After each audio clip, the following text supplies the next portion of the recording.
Donc je vais vous poser quelques questions. Donc quels changements vous ont le plus marqué à partir de l'arrivée au pouvoir de Hitler?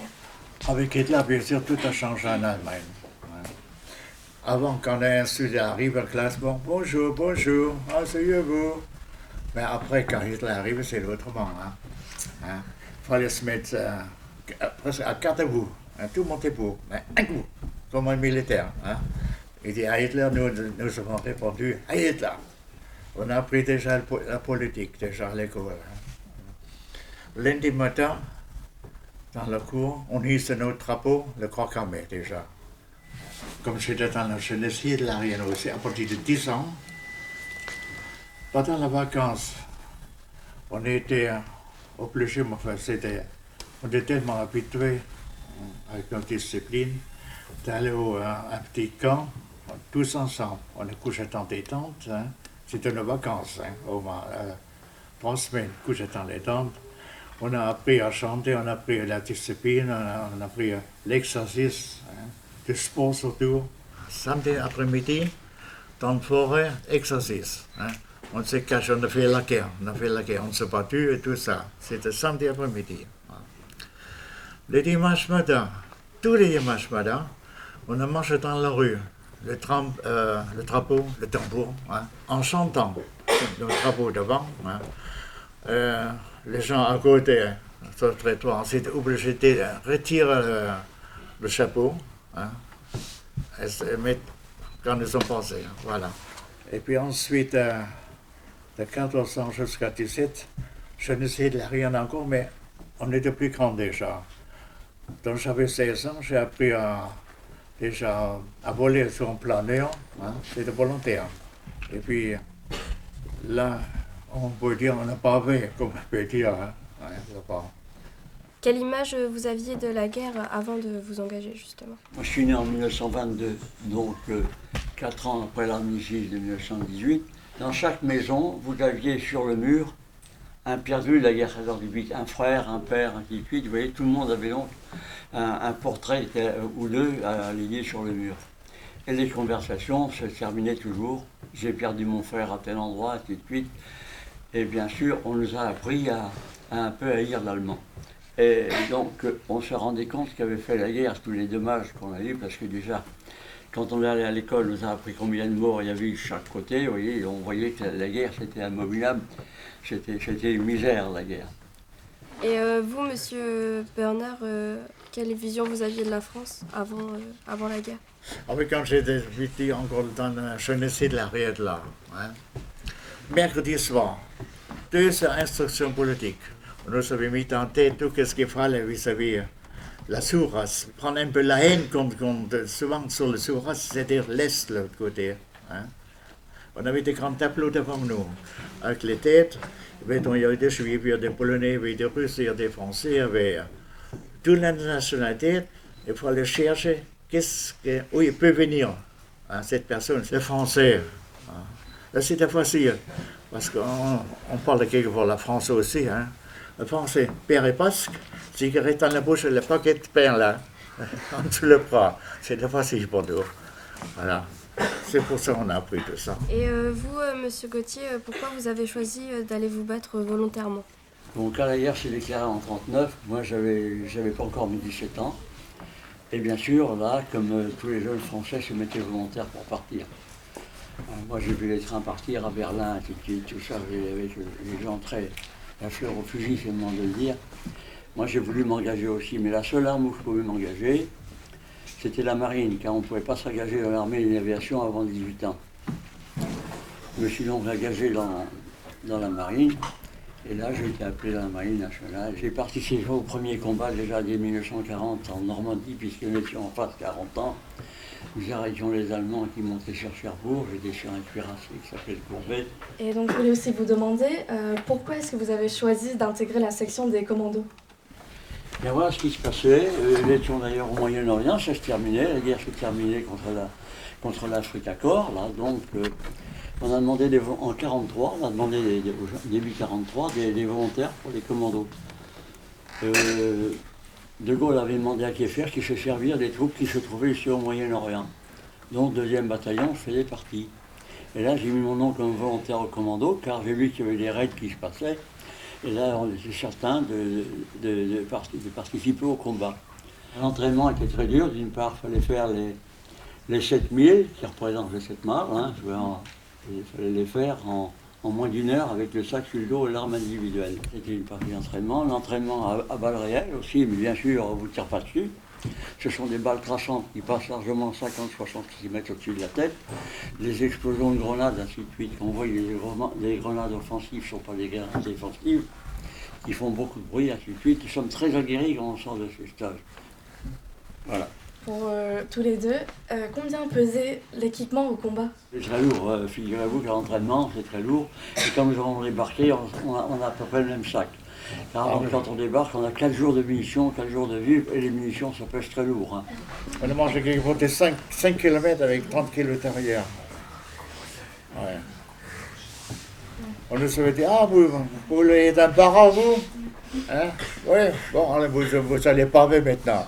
Hein? Ouais, oui. Qu'est-ce que vous avez ressenti en étant dans les premiers et débarqués le jour J? J'ai appris la date de débarquement avant le général de Gaulle, voyez-vous. Vous voyez, nous savions que vous allez débarquer un jour, 8 jours avant, déjà on rendait les armes pour les garder propres, dans un camp de Sheffield, dans le sud de l'Angleterre, près de Southampton, et là, nous avons appris que nous allions débarquer. On a eu les plans de débarquement. Vous voyez, ainsi de suite, ils ont gardés par des soldats américains avec des vigiles qui avaient ordre de tirer sur le premier qui sortait de ce camp. Interdiction de donner le nom de code à nos camarades, parce que nous, on avait reconnu la France. Pas moi, les Havrais qui étaient parmi nous, avaient reconnu les berges de l'Orne, on pensait bien à la baie de Seine, et on dit, voilà, on débarque à Ouistreham. Alors voilà, nous étions très heureux de débarquer en France les premiers. Pour rien vous cacher, on venait libérer notre pays, qu'on avait, pour la plupart d'entre nous, quitté la France 4 ans plus tôt.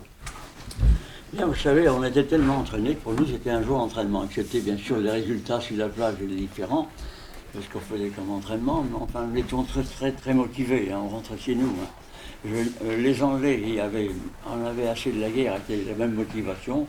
Je ne pourrais pas parler des Américains car je ne sais pas ce qui s'est passé dans leur coin, mais en ce qui nous concerne, on était très motivés. Et tout le monde est parti avec des sourires. Ouais. On n'aurait pas voulu laisser notre place à personne d'autre. Et donc, Monsieur Borner, qu'est-ce que vous avez ressenti en étant encerclé dans le chaudron de falaise?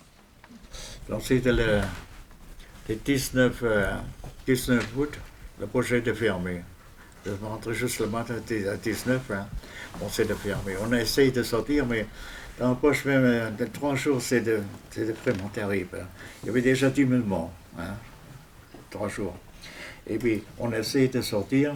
Surtout nous, nos troupes d'élite, là, de parents, on était toujours obligatoirement avec les SS. Hein. SS, c'était pareil, c'est dur aussi. Hein. Hein. Quelquefois, les SS, même ils ont dit, vous tenez pas là, hein. Si vous reculez, vous n'avez pas de nous-mêmes. Hein. Ah bon.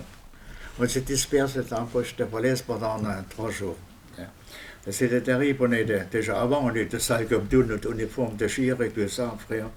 Et puis pour manger, c'était presque rien. Hein. Et, ben oui, on a essayé de sortir. Hein. Il y avait des Polonais à gauche, je me rappelle. Hein. Bon, il ne fallait pas être prisonnier par les Polonais parce que c'était eux vraiment contre les Allemands. Hein. Voilà, parce qu'on avait peur de voilà. Hein. Et puis après c'était les Canadiens américains. Nous après face les Canadiens, donc j'ai été prisonnier le 21 août à 10h30 par les Canadiens.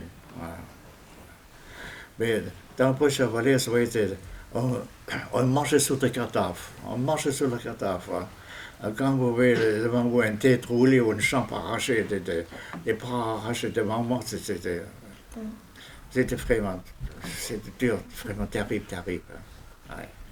Affreux ça. Je ne vais jamais oublier ça. Ouais. Et donc sinon sur un autre sujet, est-ce que vous avez pu communiquer personnellement avec la population locale pendant la guerre? Les Anglais très méthodiques nous envoyaient toujours des caisses de rations pour 7 personnes. Et ça avait arrivé régulièrement, on n'en manquait pas. Mais malheureusement, les pertes que nous avions eues, nous ne restions plus à 16 personnes dans chaque groupe. Vous voyez, donc il nous restait des boîtes de conserve, ensuite, que nous partagions déjà avec la population civile, qui nous fournissait un peu de calvados. Et moi, je vais plus vous poser des questions sur l'après-guerre. Donc, Monsieur Borner, pourquoi avez-vous choisi de rester en France après la guerre? Je suis petit en France. Bon. Parce que déjà, j'ai perdu ma mère à Leipzig le 20 février 1944, un bombardement. Bon, j'ai perdu ma mère. Dans notre maison à 5 étages, il ne reste plus rien. Mon père il est très blessé, il est en hôpital. En plus, l'Allemagne est partagée en deux, hein, l'Ouest et l'Est. Donc, à l'Est, bien sûr, Leipzig, il y avait des Russes. Hein. Leipzig est pris en principe par les Américains, qui sont restés seulement quelques jours, et les Russes sont arrivés avec les Mongols. Hein. Et les Mongols, c'était pas, comme on peut expliquer ça après, c'était pas bien. Hein. Donc, je ne voulais pas retourner à l'Est, hein, c'est pour ça que je suis resté là aussi. Hein. Mais mon père m'a écrit aussi, c'est en 1950, 39 à peu près. Hein. Si ça te plaît en France, hein, reste en France, ne viens pas tout de suite. Parce que là, avec les Russes, c'est terrible. Hein. Ouais. Et comme ça, en plus ici en France, je suis resté là. Voilà. Mais ça me plaît encore, bien sûr. Ouais. Vous avez oublié quelque chose, là. Il est resté en France parce qu'il a trouvé une jolie femme.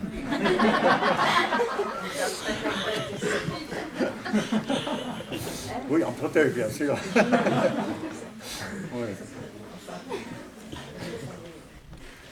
Et pour vous, Monsieur Gauthier, si ça a été le cas, pourquoi était-il difficile de rester en France après la guerre? Après la guerre, figurez-vous, quand j'étais mobilisé, dès août 1945, j'avais pas où me loger. Alors mes parents, bien gentil, ils ont construit sa maison, m'ont prêté une petite pièce de 15 mètres carrés. Et je suis resté en France un petit moment, ça ne peut pas durer ça. J'ai quitté la France en fin 1945 pour retourner en Angleterre, où j'ai été très bien accueilli, où on m'a logé. Les Anglais m'ont donné ce qu'on appelle la cancelage. Vous savez, cette petite maison jumelée. À tel point que la mienne que j'ai touchée était toute neuve. Elle n'a pas encore été habitée, oui, toute neuve. Donc je suis resté en Angleterre travailler pendant 7 ans, comme ça. Il y avait pas une dame? Ah, mais non, mais j'étais déjà marié là, à l'époque quand je suis reparti en Angleterre. On s'est marié en rentrant de Normandie. J'ai été fiancé en Angleterre en octobre 1943. Et donc en octobre 1944, en revenant de Normandie, je me suis marié avec la petite Anglaise que j'ai fréquentée pas mal de temps. Avez-vous eu des difficultés à vous remettre de la guerre? Assez, car pour rien vous cacher, cet entraînement spécial qu'on a là, c'est un entraînement agressif. Mais parce que vous dire, donc on est agressif, très discipliné, on ne peut pas voir une chose qui va de travers, vous voyez, on vient les choses telles qu'elles sont, droites, ainsi de suite, très discipliné. Et j'ai eu beaucoup de mal à me remettre, avoir une amabilité que j'aurais dû avoir, comme j'ai maintenant. Mais ça a été très dur de se remettre dans la vie normale. Et vous, Monsieur Borner? Après la capture, peut-être au début, un peu quand même, hein, au début. Hein. Oh, ça dure à peu près jusqu'à 1960. Hein. Bon, de temps en temps, hein, on montrait de poche, sale poche, hein, au chleu aussi. Hein, bon. J'ai accepté, bien sûr, j'ai rien dit, une petite souris, puis je suis parti après, même si avec seulement 5-10 personnes, je n'osais pas parler, hein, je n'osais pas. Ouais. Même s'ils ne savaient pas que je suis un ancien Allemand, hein, je ne pas parler, je préférais. Ouais. J'avais peur quand même un peu. Monsieur Gauthier, dans l'immédiat après-guerre, les gens venaient-ils volontiers vous questionner au sujet de votre expérience sur la guerre? Et vous-même, avez-vous abordé ce sujet facilement? Non, on n'en parlait jamais, même mes enfants n'étaient pas au courant de ce que j'avais fait. Et beaucoup de Français d'ailleurs ne nous reconnaissaient pas. Je vous aurais demandé en 1960 qui était en débarquement, on nommait jamais les Français. On nous a oubliés complètement après la guerre. Complètement oubliés. La France les a oubliés. J'ai eu des problèmes d'ailleurs quand j'ai démobilisé en août 1945, j'ai eu des problèmes pour toucher des bons d'habillement, des bons pour me nourrir, ainsi de suite. On ne nous connaissait pas. À tel point que je me suis fâché avec la mairie qui m'avait dit qu'il me faisait aller à la tour de la préfecture à la mairie pour toucher mes bons de rationnement, ainsi de suite. Là. Je suis fâché avec la fille qui était derrière la vitrine qui me dit qu'est-ce que vous avez fait? Il n'y avait rien de prévu pour nous. Alors donc j'ai fait, j'ai juste avec les Français libres en Angleterre. Et bien elle m'a dit qu'il fallait y rester. Et je ne vais pas vous dire le geste que j'ai eu parce que j'en ai honte quand j'en parle maintenant. Non. On est méconnus, incroyablement. On nous a laissé tomber comme des vieilles chaussettes. Mais c'est pas grave, on s'en remet. Et est-ce que le fait de parler de la guerre aujourd'hui, ça vous pèse encore? Beaucoup moins maintenant, non, maintenant c'est pas grave. Au contraire, on en parlait de la jeunesse, il ne faut pas que ces choses arrivent de nouveau. Hein. Et vous, monsieur Bernard? Ah oui, je pense pareil. Hein. C'est pareil. On est tous anciens. Hein. L'autre côté, l'autre côté, mais maintenant nous sommes ensemble. C'est une leçon qu'il ne faut plus avoir de guerre, c'est une grande leçon. Et bien sûr, il faut savoir comment les gens ont souffert d'un côté comme de l'autre. Et je pense que ça, la jeunesse doit être au courant de tout ça. Hein? Qu'elles n'arrivent même plus jamais. Voilà. Hein? Ouais. La paix, la paix, la paix.